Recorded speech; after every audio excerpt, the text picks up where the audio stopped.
Quelle doit être la durée de cette formation? Quels doivent en être les contours? La réponse ne peut pas être unique, univoque. Elle sera fonction évidemment de chaque type de franchise. Il est cependant important de noter que les juges, lorsqu'un problème peut survenir, les juges sont amenés à vérifier s'il y a en réalité une consistance à cette formation.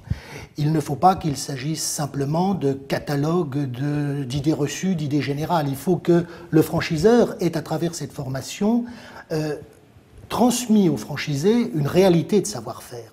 Le savoir-faire, il doit être réel, secret, substantiel et identifié. Mais encore une fois, on ne doit pas partir de l'idée qu'il y aurait une durée minimale ou une durée maximale à la formation.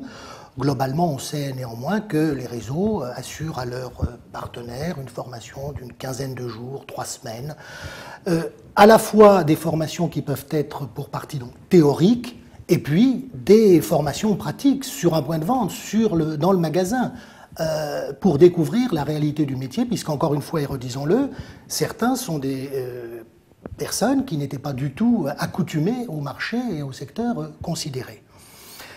Il est de bonne pratique, de bonne politique, dans le respect des droits et des devoirs de chacun, qu'à l'issue de cette formation initiale, un passeport ou un certificat de formation soit délivré, et que le franchiseur, encore une fois, c'est parfaitement logique et naturel, se ménage la preuve de ce qu'il a effectivement transmis cette formation aux franchisés.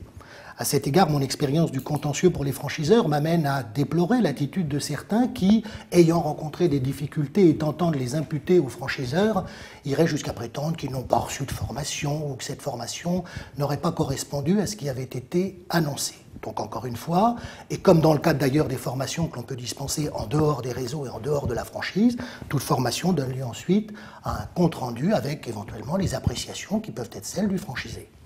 Aujourd'hui aussi, et bien évidemment, les moyens modernes permettent de diffuser et d'entretenir cette formation à travers l'intranet du réseau, à travers un certain nombre d'outils, des info-réseaux qui, encore une fois, au long de l'exécution du contrat, permettent aux franchiseurs de faire passer des informations relatives à l'évolution du savoir-faire, à l'actualisation du savoir-faire, tout ce qui participe, encore une fois, d'un repositionnement et d'un positionnement en fonction de l'évolution du marché.